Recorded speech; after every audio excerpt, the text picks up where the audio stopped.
everyone, and welcome to the Homepage Network. I'm Rhonda Pearson. Trout stocking in Tioga County is a fun activity for the community. The current trout stocking schedules can be found at the link in the written copy.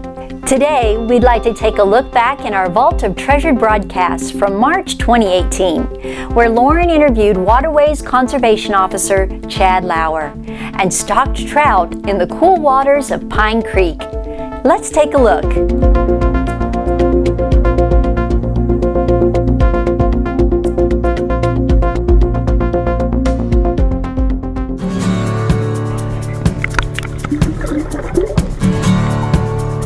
Here we go.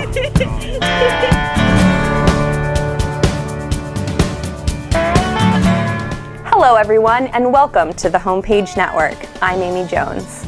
Members from the community gathered last Friday to stock hundreds of trout in the cold rivers of Pine Creek. Homepage correspondent Lauren Gooch spoke with Waterways Conservation Officer Chad Lauer to learn more. Chad, what brings us out here today? Well, Lauren, today we're out with the spring trout stocking. Today we're doing the newly implemented Keystone Select water at the Darling Run area, and it's a delayed harvest artificial lures only section. It's about 1 mile section of water, and we have a ton of big trout coming today. So the goal with this is to get people excited about coming to Tioga County and fishing. That creates a very exciting type of fishing opportunity at the end of the day. People love catching big trout. And how can we as a community get involved in all of this? You know, that's a really great question. So far, the community's been very involved in this initiative to try to bring this exciting opportunity to Tioga County. I know Don Kelly and the Tackle Shacks really helped me get the word out on this change.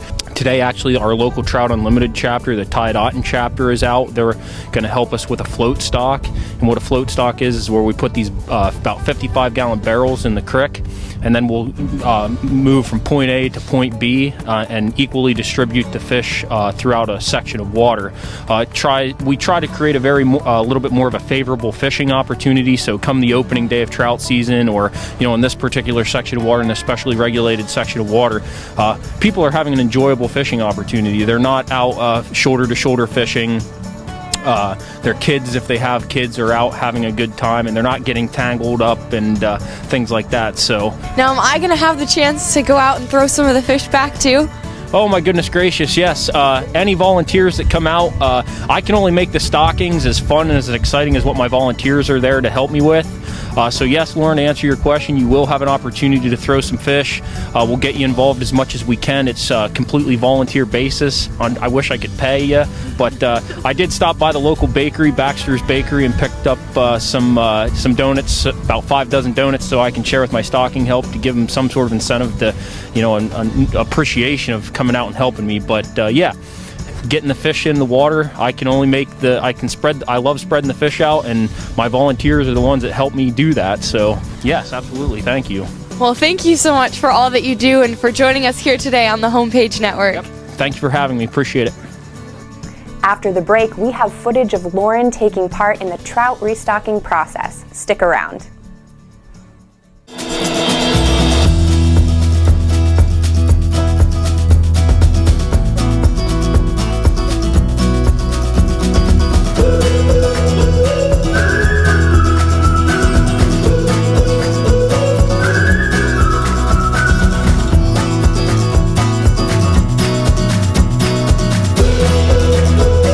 For all your N's, C and N.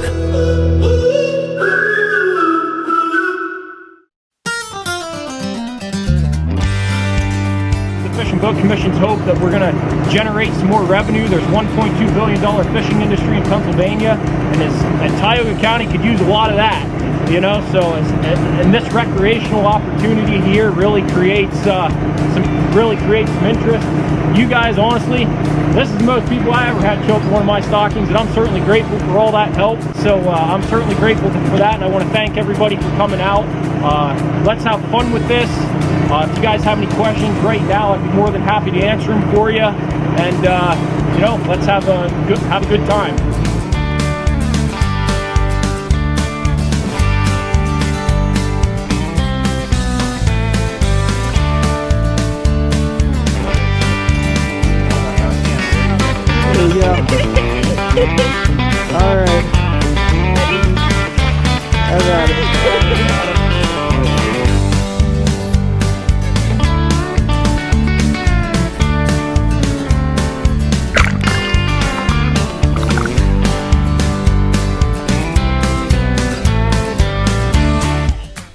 For more information about the trout stocking process and schedule, visit the website or call the office number listed below. Thank you for joining us today on the Homepage Network. We hope you enjoyed our trout stocking footage from 2018. Again, current trout stocking schedules can be found at the link in the written copy. Thanks for joining us today on the Homepage Network. Did you know that one of the state's best destinations is right here in Tioga County? I'm Linda Steger, author of the Pine Creek Rail Trail Guidebook, and it would be an honor if I could be your tour guide as we explore the Pine Creek Rail Trail. I live here, and I love the trail, and I am blessed to know more about it than most folks. I'd love to share my knowledge with you. After I retired, I wanted to ride my bicycle again. But I was honestly afraid to ride on the highway. Then I found the rail trail. It was love at first sight. From that moment, I started to explore. The rail trail starts 3 miles north of Wellsboro, and it runs 62 miles south to Jersey Shore through some of the most pristine country you'll ever see. There's a lot to love about the trail. It's flat, and it's easy walking and riding. And it may be just one of the most scenic places on earth. I'd like to invite you to join me on one of Homepage Extra's newest shows. It's called Exploring the Rail Trail. We'll see the sights. We'll look for wildlife. We'll talk to some folks about what the trail means to them. We'll explore its history, and we'll also go over what to look for when you visit. I'll share some tips about making any trip to the trail better. I can't wait to have you join me on Exploring the Rail Trail. See you there.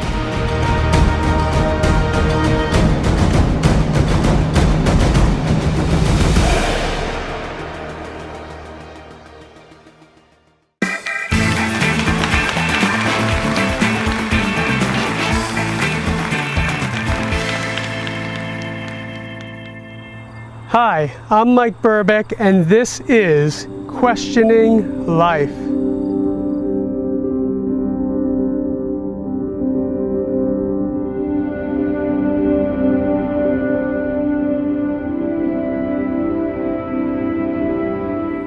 What is wrong with the world?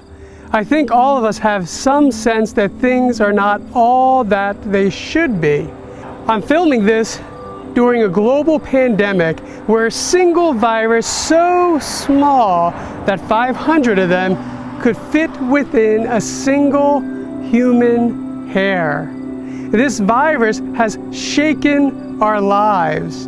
It has caused us to make decisions that we never saw us having to make before. However, there are millions, if not trillions, of viruses throughout the world, and most of them are critical for the existence of life. But just one of them that has become morbid has caused all sorts of pain and suffering in this world. Not only is there a fragility within nature, but there's also a moral fragility in humankind. I remember as a child for the first time realizing that this world was not all that it should be. I remember my parents getting divorced, and I remember the anger that they had towards each other. I remember looking out into the world and seeing the violence.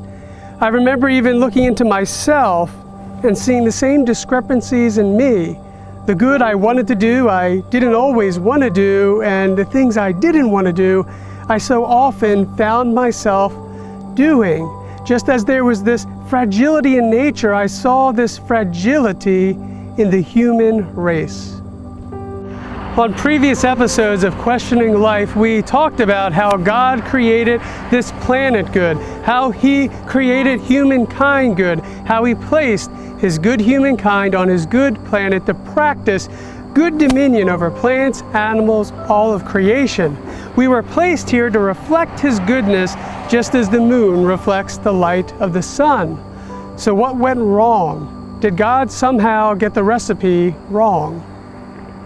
The Bible calls what went wrong sin and evil. God made this planet good. He made us good. He also gave us free will. And our first parents used this free will to sin.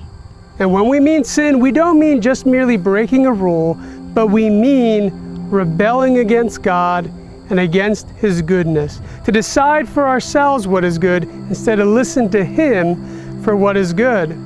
Now, just as God created us good and created the world good, He also had a good plan to restore all things. He knew what was going to happen, and He sent His Son, Jesus Christ, to do the very thing that we were helpless to do on our own. He took the curse of sin and evil on Himself so that we could be restored to the goodness that He intended for us. And even those of us who trust in this solution, this answer, Jesus Christ, already begin to experience that goodness in our life despite the sin, evil, and death that we see. There's a lot more that can be said about this, a lot more that has to be said about this, and we're going to be talking about it in future episodes of Questioning Life. For now, we can say with the psalmist, when the foundations are being destroyed, where can the righteous turn? To which the psalmist answered, they can turn to the Lord in His holy temple. And we can do the same. When we see the effects of sin and evil in the world, we can look to the solution, the answer, Jesus Christ, and place our trust in Him. I invite you to pray with me. Dear Lord, thank You for making this world good. Thank You for making us good. We confess to You that we have marred ourselves in Your good creation. So we look to Your Son, trust in Him to restore what we are unable to restore on our own. It's in Christ's name that we pray. Amen.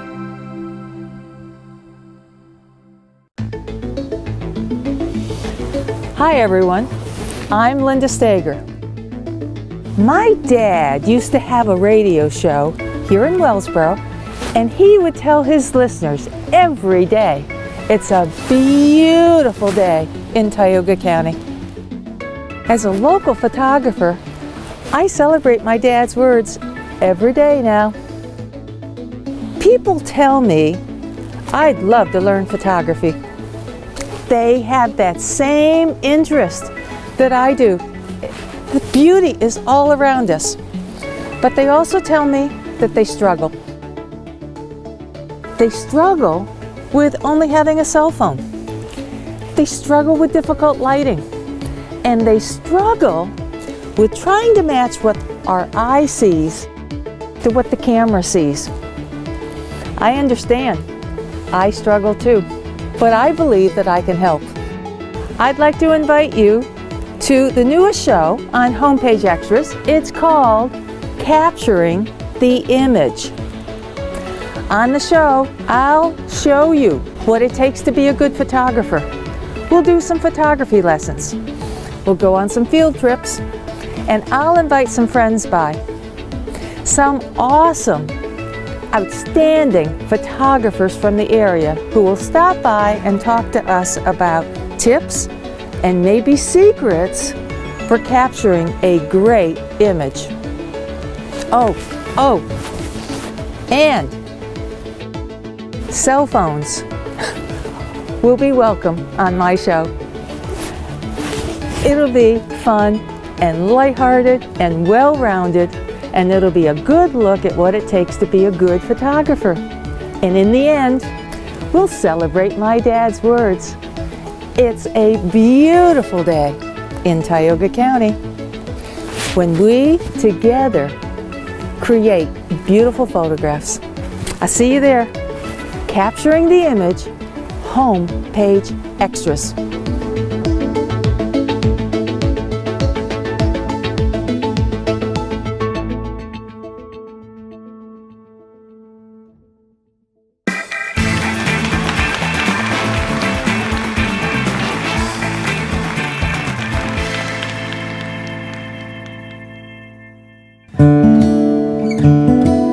Hello, and welcome to the Homepage Network. I'm Sarah Vout. On the 17th of March, I had the privilege of interviewing Helen Putnam on her 100th birthday. I walked away from that time with her inspired and challenged to do my best to follow the wisdom she shares in this broadcast. Helen, you're celebrating a very special birthday. How old are you? I'm 100 as of today. As of today, how do you feel today being 100? The same as it did when I was 99 yesterday.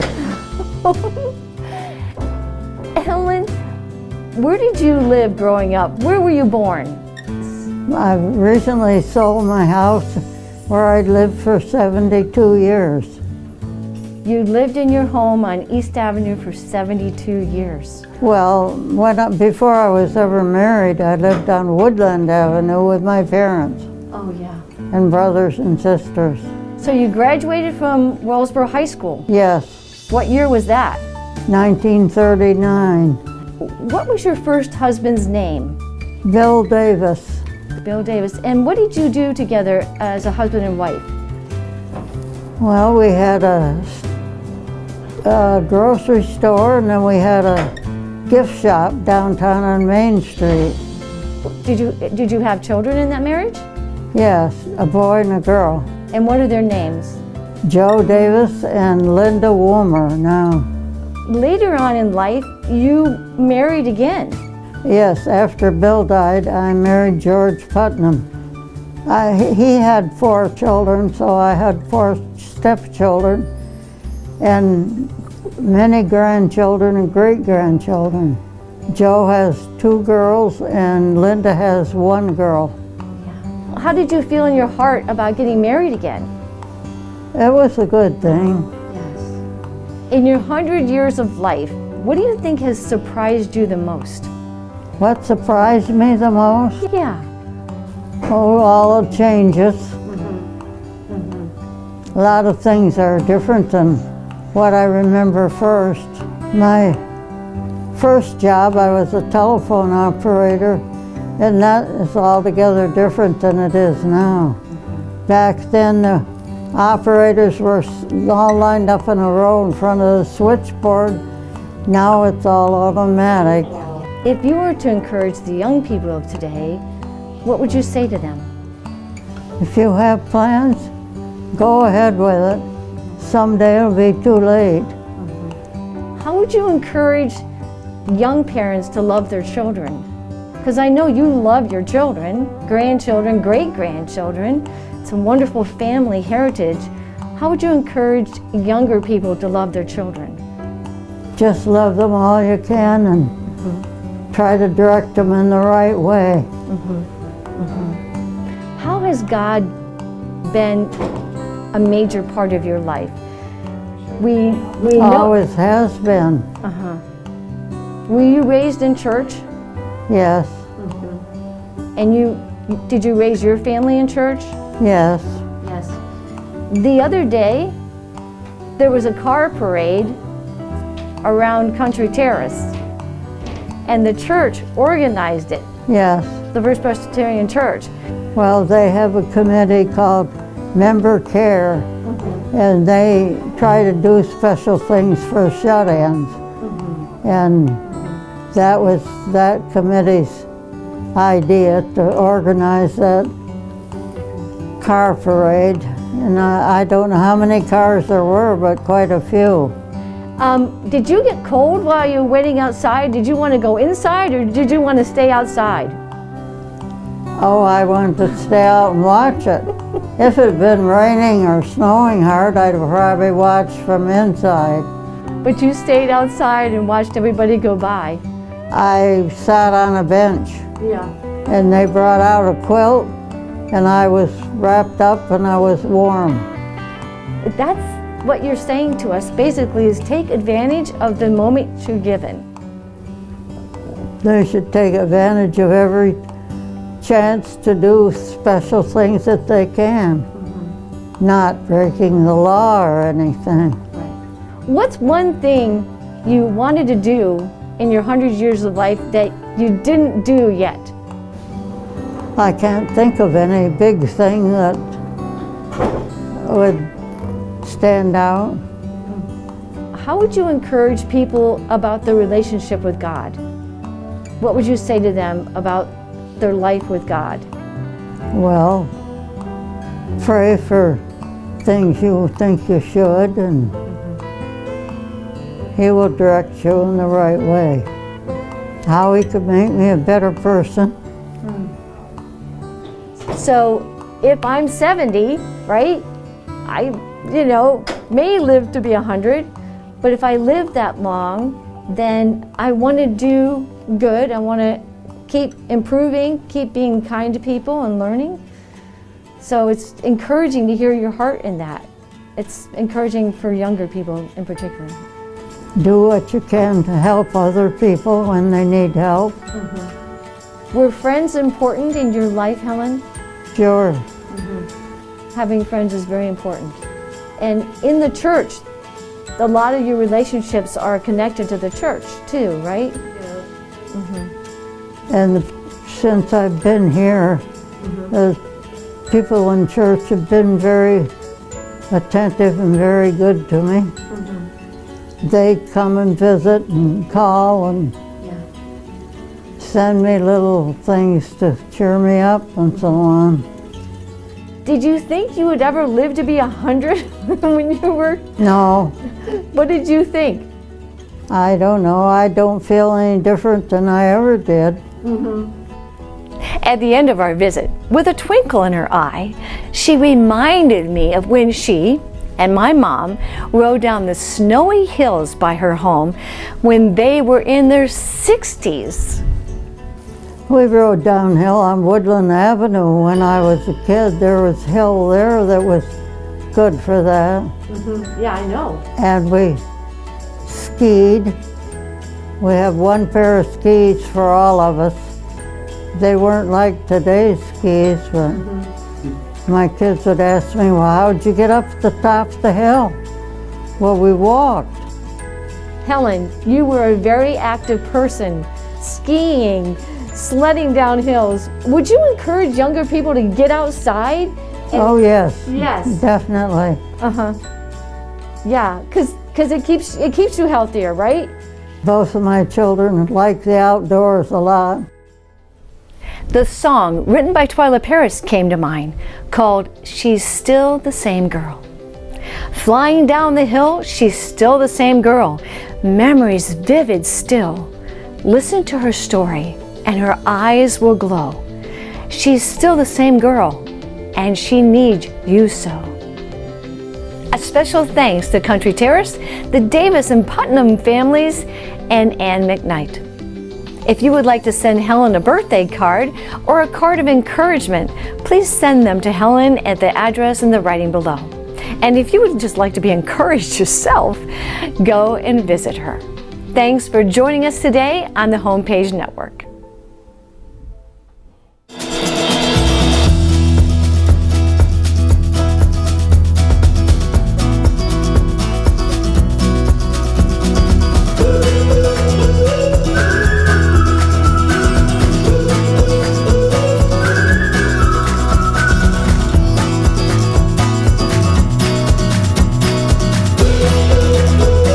For all your ands, C&N.